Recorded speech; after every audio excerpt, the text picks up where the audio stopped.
there you can see that there is a yellow and orange sign.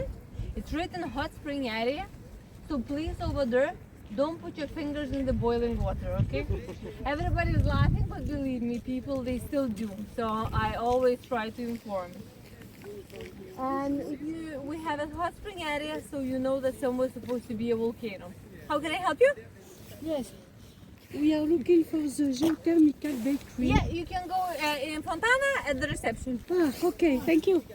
So if we have a hot spring area, you know that somewhere supposed to be a volcano. Unfortunately, no, we can see the silhouette of the huge mountain on another shore of the lake.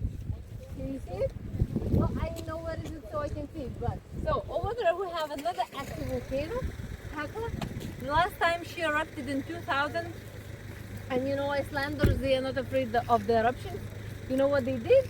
They brought the chairs, they put the popcorns, and they had a view. The inconvenience is when we have an eruption, we cannot take the bread and we cannot use the steam bath because all the energy goes back to the volcano. Okay? So yeah, the people are moving, so let's go down.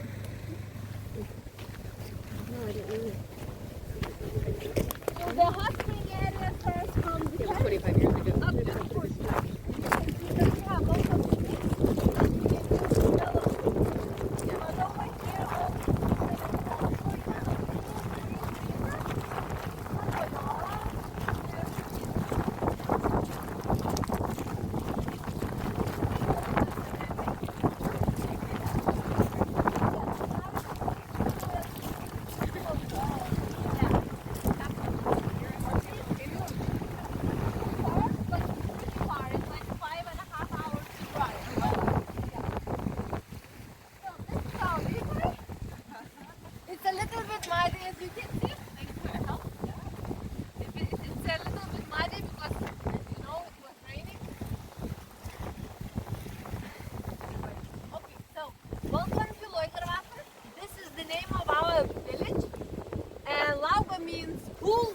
the water, so basically town of water, and the anchorage is behind you because we have Laugarvatn lake. So over here we have 200 residents, and since me and my colleague came, it's 202 now. Population growing slowly but surely. On that side we have a white building. Over there we have a camping school. Children from all over Iceland, they are coming and staying 2 or 3 weeks. They live without social media. If they have some anger issues, they are learning how to deal with that. They have lots of activities outside, like kayaking in the lake, baking the bread. On this side, green roof, beauty, Harris Collins, is built in 1928. It used to be a ladies' boarding school. And because of this house, we have a village in here. Thanks to the builders, because they found out that we are very lucky in this area, and we have 3 hot springs. So this stinky, steamy one is the biggest. From this we're getting all the geothermal energy, hot water, heating. Even the walkways in the village are heated by this energy. So at winter we don't have to shovel the snow. The second, you can see in Fontana's yard, wooden house with the same at the top. Thanks to the same builders, this is our second hot spring. They figure out how to use a regular hot spring as a steam bath. And if you have some spare time, you can walk just behind that building. We have a third little hot spring with the fences around. Over there we have a story written. And we have a myth that there is people used to be baptized over there. Before they were baptized in a Tengler National Park, but they were so fed up with that cold water that they started to bring people over there. It's exactly the same hot spring. So you have a question. Because the hot spring has a water temperature 1 Celsius degree. But over there is only 60 because we have some currents from the river. So it's safe to baptize people. And when we're following the traces, when people in this area started to bake this bread under the soil, we found out that it was 1870. So we have this recipe from 19th century. It's really, really old. So as you can see, we have 2 little hills. Of course, they are little, not so very little hills. And we have we mark them usually with the rocks, so that we know which bread belongs to which group. So today's our bread's name is Sean. Guys, I cannot promise you anything. I don't know what Mother Nature prepares for us, okay? So the bread might Might be overcooked, might be raw, might be perfect. We'll see. It's a good way. Okay. So, and with our colleagues, we have a joke, and after this job, we could be a very good grape bakers. During the summer, sometimes we have to do all times a day, right? But now when it's the mud is a little harder. And we never know how deep right down there.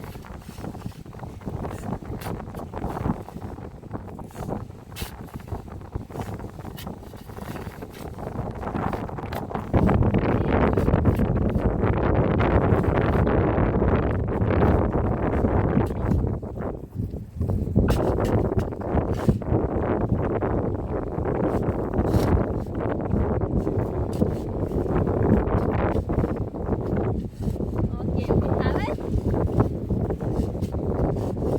So that's how it looks Icelandic oven from the inside. Can we come closer? We can have a look.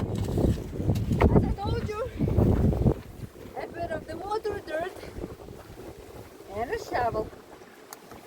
So, any guesses how long the bread had to be under the soil? 24 hours. Exactly. Homework is done. Very well done. So, Sean, look at this beautiful Sean. Tasty, huh? Not yet. So we have to baptize our Sean.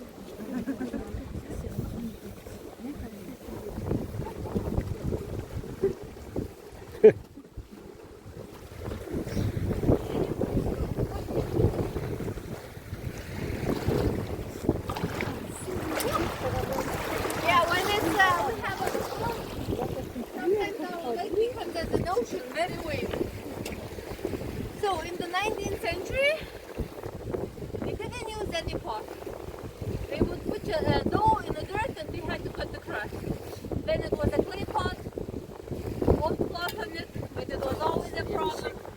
The dirt would go inside. Now we are using this pot. I hope it goes through perfect. Plastic, I don't like plastic, but it does really good job. We'll see. Fingers crossed. Yes, beautiful. So from the size of the bread, we know if the hot spring, the bubbles, were 24 hours in the same spot. Because sometimes they are cheeky, they disappear in the middle of the night and then we have cooked bread. Yeah. Beauty. Now I'm gonna make you all hungry. You can smell the sweet. Sometimes people are asking, so it looks like the last year of our Minnesota. When we have a bread flour, sugar and milk in the slow cooker is caramelized. That's why we have this color and smell. Good, right?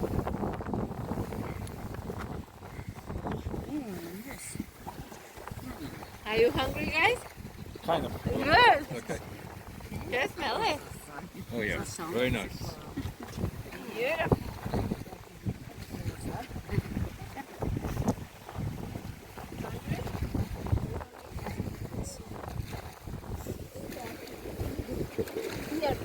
2 minutes. Just gonna wash the lid. We don't want it to go.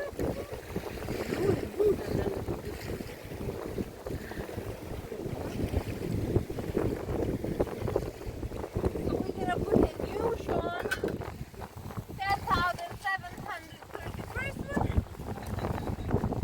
Wow, I don't need a coal, I don't need a fire. My oven is ready. But I have the excess water. See? Lots of bubbles. It's like hands. So this oven is ready. It's perfect. Can you imagine how hot it's down there? Because the surface is already boiling. So, Sean, see you tomorrow. Be good. You don't want any splashes. Now we're just gonna make a hill because we have to make sure that the heat is everywhere the same. And you know, in a way, here is like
the music's not gonna be bothering us.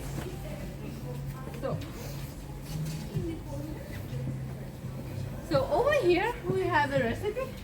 You can have a look. You can take some home. You can try to do at home in the ordinary oven. So from the recipe you can see that it's pretty big amount of sugar because we have this recipe since 19th century, and at that time we didn't have food preservatives, so only conservant it was sugar and salt. So we're using exactly the same. And this bread was main food for the fishers and shepherds. They would go away to the mountains, so this was perfect because if it's really well wrapped, it stays fresh up to a week. And the secret is when we use sugar, the bread doesn't get moldy, it just gets hard. And you know, before Iceland was never such a rich country, so they used to do a poor people soup. They would put the breadcrumbs in the sweetened water, and they had a rye soup.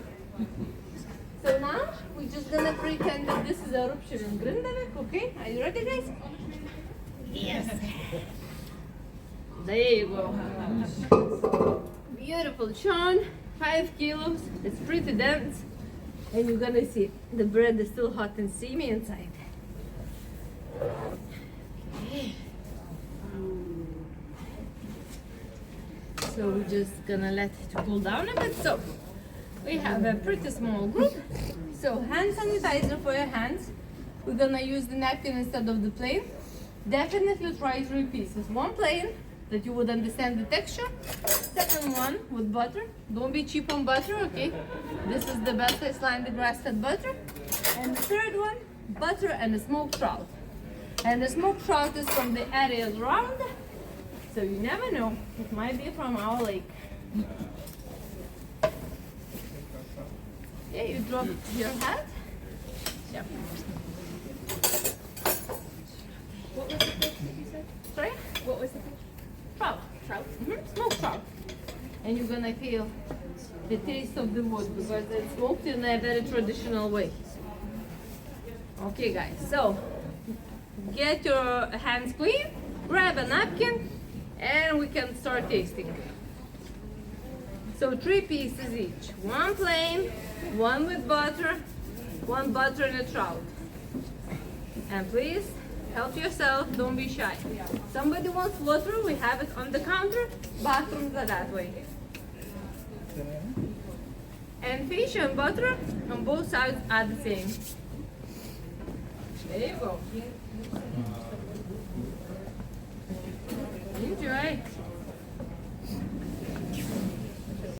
Ами, това остана от исландския хляб. Ето как изглежда. Доста наситен е. Леко е сладък, но общо взето, когато е топъл, е страхотен. Маслото и сьомката също си изядоха, или по-точно маслото и пастървата. И така, идвате в Исландия, горещо препоръчвам да тествате исландски хляб. А ето и рецептата. 2 чаши от ръжено брашно, 1 чаша обикновено брашно, 1 чаша захар, 2 чаши сода, половин лъжичка сол и 500 мл мляко. Така че, ако решите да пробвате традиционен исландски хляб, може да си го направите и в вашата форма. А защо не? И да пробвате да изкопаете дупка в земята. Ако сте харесали това видео, моля да се абонирате за канала и да ударите ни палец нагоре.